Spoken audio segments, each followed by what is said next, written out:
Hello दोस्तों, नमस्कार। मैं हूं कुंदन कुमार और आप सभी का स्वागत है सीखने के इस नई श्रृंखला में। हम लोग गणित विषय सीख रहे थे जो वर्ग 11वां का है और इसमें हम लोग अध्याय संख्या 9 कर रहे थे जिसका नाम था सरल रेखाएं स्ट्रेट लाइंस, और इसका हम लोग भाग संख्या 1 से लेकर 14 तक कर चुके थे। आज हम भाग संख्या 15 करने वाले हैं। ठीक है, तो जो इसके पिछले भाग में हम लोग ने सीखा था वो हम लोगों ने उदाहरण संख्या 13 से लेकर 17 तक सीखा था, और आज के इस भाग में हम लोग सीखेंगे एक बिंदु की रेखा से दूरी। ठीक है, और दो समांतर रेखाओं के बीच की दूरी, और उदाहरण संख्या 18 और 19। तो मेरे साथ आप भी तैयार हो जाइए और पूरे कंसंट्रेशन के साथ इस वीडियो को देखिए और इसका नोट्स भी बनाते चलिए। तो चलिए शुरू करते हैं। एक बिंदु की रेखा से दूरी, distance of A point from A line. ठीक है, तो सबसे पहले समझते हैं कि एक बिंदु की रेखा से दूरी क्या होती है। तो एक बिंदु की रेखा से दूरी बिंदु से रेखा पर डाले गए लंब की लंबाई है। ठीक है, जो वह दूरी है वह क्या है, उस बिंदु से उस रेखा पर जो लंब डालेंगे उसकी जो लंबाई होगी वही उसकी क्या कहलाएगी बाबू, दूरी कहलाएगी। तो यहाँ पे आप ध्यान दीजिए, हम एक XY तल बनाए हुए हैं। ठीक है, जिसमें ई वाला हमारा X अक्ष है, ई वाला हमारा Y अक्ष है। तो यहाँ हम बात करें और एक हमारा एक लाइन है एल। ठीक है, एल एक लाइन है जिसका हम व्यापक समीकरण यहाँ पे लिखे हुए हैं ax plus by plus c बराबर 0। यह रेखा का व्यापक समीकरण होता है, general equation of A line. ठीक है, तो यहाँ तक आप समझ गए। तो यहाँ आप देखिए एक पॉइंट P है जिसका निर्देशांक है x1, y1। इस पॉइंट P से इस रेखा की क्या निकालनी है, डिस्टेंस निकालनी है। तो अभी हम जाने जो दूरी क्या होती है, जो दूरी होती है वह उस बिंदु से जो लंबवत लंबाई होगी वहीं क्या होगी, उसकी दूरी होगी। तो इस पर हम एक लंबवत क्या किए, एक लंब रेखा खींच दिए। यहीं जो लंबाई होगी इसकी क्या होगी, ये जो PM लंबाई दिख रही है इसको हम D से सूचित किए हैं, यही हमारी क्या है, दूरी है। इसी को हम निकालेंगे। तो इसको हम स्लोप और ये जो पॉइंट दिए हुए हैं इनके फॉर्म में हम इनको कैसे लिख सकते हैं, तो यही हम प्रयास करने वाले हैं मुख्य रूप से। तो मान लीजिए एल एक रेखा है, ठीक है, जिसकी इक्वेशन है x plus by plus c बराबर 0, जिसकी बिंदु P x1, y1 से दूरी D है। ठीक है, बिंदु P से रेखा पर लंब PM खींचा। यहाँ से एक रेखा लंब खींचा, नाम रख दिए PM। ठीक है, जैसा कि इस आकृति में दिखाया गया है। यदि रेखा X अक्ष और Y अक्ष को क्रमशः Q और R पर मिलती हैं तो इन बिंदुओं को निर्देशांक होंगे वह क्या होंगे, Q का निर्देशांक हो जाएगा माइनस का C बटा A, 0, और जो R का निर्देशांक होगा वो 0, माइनस का C बटा B हो जाएगा। अब कैसे होगा, यहाँ आप ध्यान दीजिए। ये तो हमारा ये PM था। ठीक है, अब ध्यान दीजिए, अगर हम इस Q वाले पॉइंट में बात करें तो यहाँ जो Y का वैल्यू होगा वो कितना होगा, 0 होगा, क्योंकि X अक्ष पर तो Y का वैल्यू 0 होता है। तो इसमें इस वाले इक्वेशन में हम क्या करेंगे बाबू, हम वैल्यू रख देंगे ई वाला 0। तो हमारा केवल बन जाएगा AX प्लस C बराबर 0। तो AX बराबर हो जाएगा माइनस का C। तो यहाँ से हमारा जो X का वैल्यू आएगा वो कितना आ जाएगा, माइनस का C अब बटा का A। वही यहाँ हम लिख दिए माइनस का C बटा A कोमा Y का वैल्यू 0। ये तो हम Q का निर्देशांक निकाल लिए। ठीक इसी तरह हम R का भी निर्देशांक निकाल सकते हैं। तो इसमें अगर आप ध्यान से देखो बाबू, तो यहाँ पे जो X अक्ष का जो वैल्यू है यहाँ पे तो 0 है, तो 0 लिख दिए। तो ई वाला पार्ट अब क्या हो जाएगा, AX वाला पार्ट हो जाएगा 0, केवल बचेगा by प्लस C बराबर 0। तो by प्लस C बराबर क्या हो जाएगा, 0। तो यहाँ से अगर हम Y का वैल्यू देखें तो ये कितना आ जाएगा, माइनस का C बटा B। वही यहाँ पे लिखा गया है। यहाँ तक आप समझ गए। अब एक त्रिभुज बन रहा है, आप ध्यान दीजिए, एक त्रिभुज बन रहा है PQ और R। PQR एक त्रिभुज बन रहा है, और एक ऐसा त्रिभुज है, एक त्रिभुज है जिसमें ई वाला इसका क्या है, शीर्ष लंब है। तो हम क्या करेंगे, सबसे पहले इस त्रिभुज का क्षेत्रफल निकालने का प्रयास करेंगे। ठीक है, तो इस त्रिभुज का क्षेत्रफल कितना हो जाएगा, 1/2 आधार गुना शीर्ष लंब। इसमें जो आधार है वो कितना है, RQ है। तो हम RQ की लंबाई निकाल सकते हैं। अगर यहाँ से आप देखो तो R से Q तक की लंबाई निकाल सकते हैं दूरी सूत्र से, और जो D है यही तो हमें चाहिए, और क्षेत्रफल भी हम निकाल सकते हैं। कौन सा फॉर्मूला से, वो जो पढ़े थे ना, 1/2 mod x1 into y2 minus y3, बड़ा वाला जो फॉर्मूला था उससे। तो ये तीनों निर्देशांक हमें पता है, तो इस चतुर्भुज का हम क्षेत्रफल निकाल लेंगे और इसमें हमारे एक पीएम वाला टर्म आएगा, यही हमें निकालना है। तो हम समीकरण को बराबर करके पीएम का हम वैल्यू निकाल लेंगे। तो चलिए आगे देखते हैं कैसे निकालते हैं इसको। तो जैसा कि ये त्रिभुज पी क्यू आर है, इसका क्षेत्रफल इस प्रकार से ज्ञात किया जा सकता है कि त्रिभुज पी क्यू आर का जो क्षेत्रफल होगा 1/2 ये आधार गुना शीर्ष लंब हो जाएगा पीएम इंटू क्यू आर। अब हम पीएम को ऐसे भी लिख सकते हैं, 2 को इधर भेज दिए तो भागा में था तो गुना हो जाएगा, तो 2 गुना क्षेत्रफल ऑफ त्रिभुज पी क्यू आर बटा एक क्यू आर गुना में है तो भागा में आ जाएगा क्यू आर। अब हम बारी से क्या करते हैं, सबसे पहले हम त्रिभुज पी क्यू आर का क्षेत्रफल निकाल लेते हैं, उसके बाद हम क्यू आर का लंबाई निकाल लेंगे, तो हमें बात बन जाएगा और हम पीएम की वैल्यू निकाल लेंगे इस प्रकार। ठीक है, जो त्रिभुज पी क्यू आर का क्षेत्रफल होगा वो हो जाएगा 1/2 x1 into 0 plus C B जोड़ माइनस सी बाई ए, और बाद हो जाएगा माइनस सी बटा बी घटा y1 जोड़ 0 इंटू y1 माइनस 0। जब इसको हल करेंगे तो x1 में 0 से गुना करेंगे तो 0, और x1 में c बटा b से गुना करेंगे तो x1 इंटू सी बटा बी हो जाएगा, और जब y1 में इससे करेंगे तो हो जाएगा y1 इंटू सी बटा ए, प्लस का होगा माइनस माइनस सी प्लस हो जाएगा। अब हम फिर गुना करेंगे इस वाले पार्ट से माइनस सी बटा बी और माइनस सी बटा ए में, तो हो जाएगा सी स्क्वायर अपॉन ए बी, और ये हमारा रहेगा मॉड में ही। ठीक है, तो अगर हम इसमें 2 से गुना कर दें, क्योंकि यहाँ पे 2 से गुना करना है, तो ये जो 1/2 है ये कट जाएगा। ठीक है, तो कट जाएगा। उसके बाद हम क्या करते हैं, mod C upon A B क्या करते हैं बाबू, कॉमन ले लेते हैं। तो जब कॉमन लेंगे तो ये आ जाएगा मॉड ए x1 प्लस बी y1 जोड़ सी।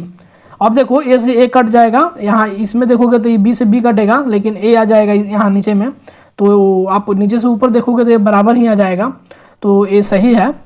अब हम क्या करेंगे, दूरी सूत्र से क्यू आर की दूरी निकाल लेंगे। ठीक है, तो √0 प्लस सी अपॉन ए का whole square plus C upon B का सी बटा बी माइनस 0 का होल स्क्वायर। जब इसमें से हम सी बटा ए बी कॉमन निकालेंगे तो इतना आ जाएगा √a स्क्वायर जोड़ बी स्क्वायर।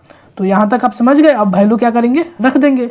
अब जो पीएम त्रिभुज पी क्यू आर के क्षेत्रफल और क्यू आर के मान एक में रखने पर जो पीएम का वैल्यू आएगा वह आ जाएगा मॉड ए x1 प्लस बी y1 जोड़ सी बटा √a square plus B square, और जो बाहर वाला पार्ट था वो दोनों आपस में कट जाएंगे।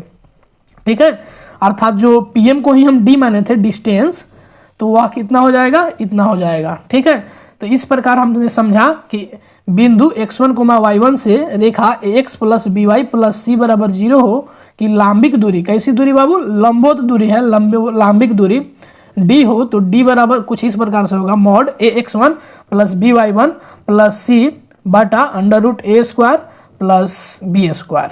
ठीक है, तो ये थी हमारी एक बिंदु से रेखा की दूरी। अब हम बात करेंगे 2 समांतर रेखाओं के बीच की दूरी।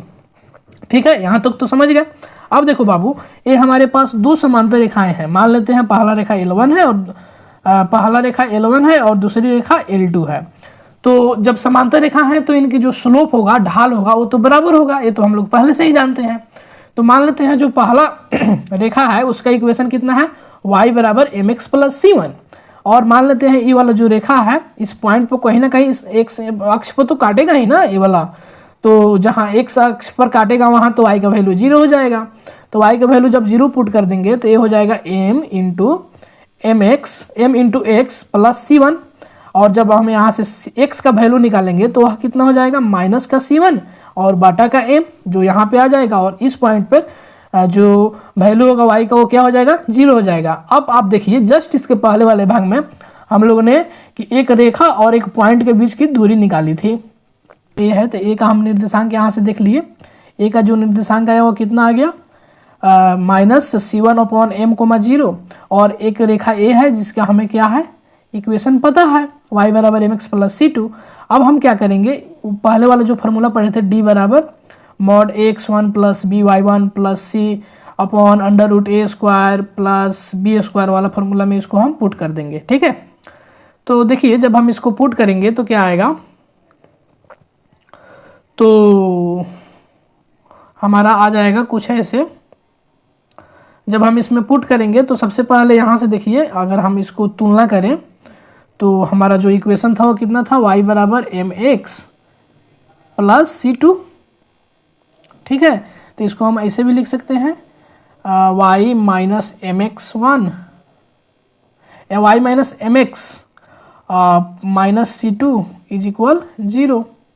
अब देखो बाबू, जो यहाँ पे हम क्या मानते थे, हमारा फॉर्मूला क्या होता था, d बराबर ए एक्स वन। तो जो यहाँ पे a का वैल्यू है, इसको हम अगर सजा कर लिखें तो ये ऐसे लिख सकते हैं minus M X one plus Y minus C two बराबर 0। ठीक है, तो यहाँ पे जो a का वैल्यू है वह माइनस एम है, तो माइनस एम पुट कर दिए, और जो हमारा x1 का वैल्यू है वह कितना है, c1 अपॉन एम, जो x का वैल्यू अभी हमने जस्ट निकाला यहाँ से, x1 अगर इसको कर दे, अगर इसको y1 कर दे तो इसको पुट कर दिए, और जो हमारा c होता था तो c की जगह पर यहाँ कितना है, माइनस C2 है, तो यहाँ पे माइनस C2 रख दिए, और बटन में होता था अंडर रूट, तो अंडर रूट ए स्क्वायर प्लस बी स्क्वायर, तो ए स्क्वायर की जगह पर हम कर दिए एम माइनस एम का स्क्वायर, तो माइनस एम का स्क्वायर करते एम स्क्वायर ही आएगा, एम स्क्वायर, और वाई का कोफिशिएंट कितना है, वाई का गुणांक 1, तो वाई के गुणांक को हम बी बोलते थे और एक्स के गुणांक को क्या बोलते थे, ए बोलते थे, तो यहाँ पे एक का स्क्वायर तो एक ही होगा, एम का स्क्वायर माइनस एम का स्क्वायर एम स्क्वायर। तो यहाँ से बाबू अगर आप देखो तो जो डी है वह कितना हो जाएगा, एम से एम क्या हो जाएगा, कैंसिल आउट हो जाएगा, और माइनस माइनस से गुना करेंगे तो ये प्लस का C1 और ये माइनस का C2, अर्थात मॉड C1 माइनस C2 बटा under root 1 plus M square हो जाएगा यह दूरी। तो यहाँ से हमने ये देखा कि अगर दो समांतर रेखाओं y बराबर एम एक्स प्लस C1 और y बराबर एम एक्स प्लस C2 के जो बीच की दूरी होगी वह होगी d बराबर C1 माइनस C2 का मॉड बटा under root 1 plus M square. ठीक है, यदि रेखाएं व्यापक रूप में दी गई हैं, अर्थात A X plus B Y plus C1 बराबर 0 हैं और A X plus B Y plus C2 बराबर 0 हैं, तो उपयुक्त सूत्र यही होगा। यहाँ पे केवल यहाँ जो कंडीशन था उसमें जो कोफिशिएंट था 1 था और m था, तो यहाँ इसका स्क्वायर किए, लेकिन इस स्थिति में x का कोफिशिएंट a है तो a का स्क्वायर करेंगे, और y का कोफिशिएंट b है तो b का स्क्वायर करेंगे, बाकी सब सेम ही रहेगा। तो इन दोनों फार्मूला को आप ध्यान में रखिए, और इस प्रकार ये दोनों फार्मूला हम डिराइव कर लिए।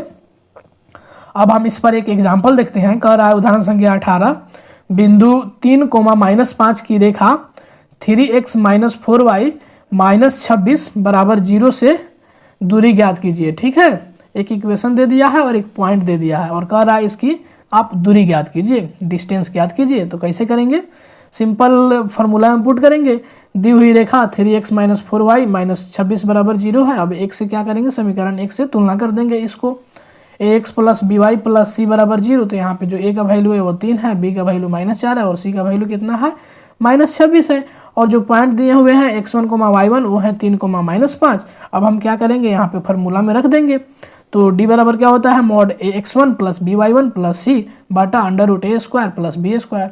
जब इसको आगे हल करेंगे तो आ जाएगा कितना, 3/5। ये मॉड है तो प्लस माइनस में भी आएगा, लेकिन दूरी हमेशा क्या होता है, धनात्मक होता है, इसलिए हम क्या करेंगे, यहाँ से धनात्मक आंसर लेंगे, और दूरी है तो कुछ ना कुछ उसका यूनिट होगा, इकाई होगा, इसलिए यहाँ पे इकाई लिखेंगे। यहाँ तक आप समझ गए। अब हम एग्जाम्पल संख्या 19 की तरफ बढ़ते हैं। कह रहा है समांतर रेखाओं 3x minus 4y plus 7 is equal 0 and 3x minus 4y plus 5 बराबर 0 के बीच की क्या कीजिए, दूरी निकालिए। दो इक्वेशन दे दिया और कह रहा है दोनों समांतर हैं, तो इसके बीच के क्या निकालना है, दूरी निकालना है। तो सबसे पहले हम क्या करेंगे, यहाँ से हम a, b और c1, c2 को पहचानेंगे।